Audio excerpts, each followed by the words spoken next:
இன்று SRM institute of hotel management SRM உணவக மேலாண்மை கல்லூரி ஈகாட்டுத்தாங்கல் கேம்பஸில் நாங்கள் இந்த 2025 வருடத்துக்கு இதை பிரதிபலிக்குமாக நாங்கள் மாணவர்கள் மத்தியிலே ஒரு ரெக்கார்ட் வேர்ல்டு ரெக்கார்ட் பண்ணுறதுக்காக நாங்கள் முடிவு பண்ணோம்.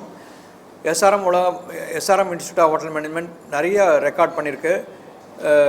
கடந்த 2 வருடத்துக்கு முன்னால் நாங்கள் தானியத்திலே 560 கிலோ கேக் பண்ணி அதை மக்களுக்கு காட்டினோம். சென்ற மாதம் பர்கர் 3600 பர்கர் 2.5 செகண்டில் பண்ணி மாணவர்கள் மத்தியில் காட்டினோம். இன்றைக்கு இந்த சிட்டி கேம்பஸில் நாங்கள் பண்ணி ஈகாட்டுத்தாங்கல் கேம்பஸில் ஹோட்டல் மேனேஜ்மெண்ட்டில் இதை பண்ணியிருக்கோம். இதுக்கு பண்ணுறதுக்கு காரணம் என்னென்னா, இப்போது எல்லா மாணவர்கள் மத்தியிலே ஒரு அறிவிப்பு கொண்டு வேண்டும், அவர் மத்தியில் ஒரு அவேர்னஸ் கொண்டு வேண்டும் என்று. ஏனென்றால் எல்லாரும் இந்த துரித உணவை உண்டு கொண்டிருக்கின்றார்கள். அந்த ஃபாஸ்ட் ஃபுட்டு அது ஒரு உடலுக்கு ஆரோக்கியம் இல்லாத உணவை மாணவர்கள் அனுதின வாழ்க்கையில் மாணவர்கள் மட்டுமல்ல பலதரப்பான மக்கள் மத்தியிலே அது ஒரு உடலுக்கு ஊட்டச்சத்து இல்லாத உணவை உண்டு கொண்டிருக்கின்றார்கள். இதை நாங்கள் ஒரு மாற்று உணவாக கொண்டு வரணும். அது மக்களுக்கு மத்தியிலே ஒரு விழிப்புணர்வை கொண்டு வரணும்.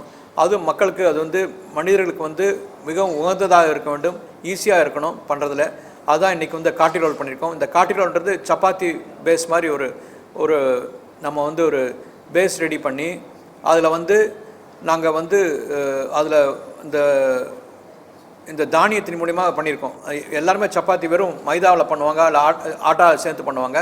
இதை நாங்கள் பலதரப்பான திணை, வரகு, ராகி இதையெல்லாம் கலந்து இதில் சப்பாத்தி ரோல் பண்ணி அதில் உள்ளுக்குள்ளே ஸ்டஃபிங் பண்ணுறதுக்கு அதில் ஒரு சாஸ் பண்ணியிருக்கோம். இந்த சாஸ் இதில் பண்ணோன்னா இந்த கொண்டக்கடலை வச்சு சாஸ் பண்ணியிருக்கோம்.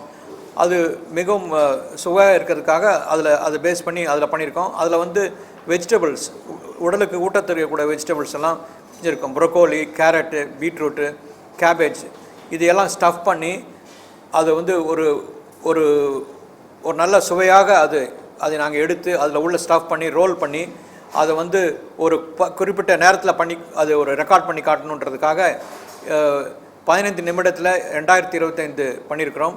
இதை உபயோகப்படுத்திய மாணவர்கள், இதில் செய்த மாணவர்கள் 120 மாணவர்கள், ஒவ்வொரு மாணவனும் 17 காட்டி ரோல் பண்ணோம். அப்படி பண்ணி தி நோவா அவார்டை பிரேக் பண்ணியிருக்கோம். இது 15 செகண்டில் பண்ணியிருக்கிறோம். இது ஒரு பெரிய சாதனை மாணவர்கள் மத்தியில். இது மட்டுமல்ல, இது ஏன் இது இப்படி பண்ணி இதை என்ன பண்ண போகிறோம் அப்படின்னு கேட்டிங்கன்னா, இதை பண்ணி இதை வேஸ்டாகாமல் இருக்கிறதுக்காக நோ ஃபுட் வேஸ்ட்னு ஒரு ஆர்கனைசேஷன், NGO ஆர்கனைசேஷன் இருக்குது. இதன் மூலமாக இதை எடுத்துக்கொண்டு போய் யாருக்கு தேவையோ ஆசிரமங்களில் தினக்கூலி வேலை செய்கிறவங்களுக்கு இதை நாங்கள் வழக்கமாக இந்த மாதிரி எடுத்துகிட்டு போய் டிஸ்ட்ரிபியூட் பண்ணிவிடுவோம். அவங்களுக்கும் ஒரு அவேர்னஸ் வரும், அவங்களுக்கும் இதை பற்றி தெரியணுன்றதுக்காக நாங்கள் இதை பண்ணியிருக்கிறோம். இதை பண்ணுவது தான் மாணவர்கள் மத்தியிலே ஒரு ஒற்றுமையும் அவர்கள் மத்தியிலே இந்த விழிப்புணர்வு வரும். மக்களுக்கு நல்லது செய்யணும். சொசைட்டியில் இதை எடுத்துகிட்டு செல்லும்போது மக்களுக்கு ஒரு நல்லதை செய்தோம், ஒரு விழிப்புணர்வு கொண்டதற்காக மாணவர் மத்தியில் செய்திருக்கின்றோம். இன்று திறனாக வந்த பத்திரிகையாளருக்கு என்னோட மனமார்ந்த நன்றி. அதாவது இந்த நோவா ரெக்கார்டு மில்லட்டில் இது மாதிரி அவங்க வெறும் சப்பாத்தி மாதிரி பண்ணி அதில் ஒரு சப்ஜி மாதிரி பண்ணாங்க. நாங்கள் இதை ஒரு மீலாகவே கொடுத்துருக்கோம். ஃபுல்லாக நான்வெஜ் கிடையாது.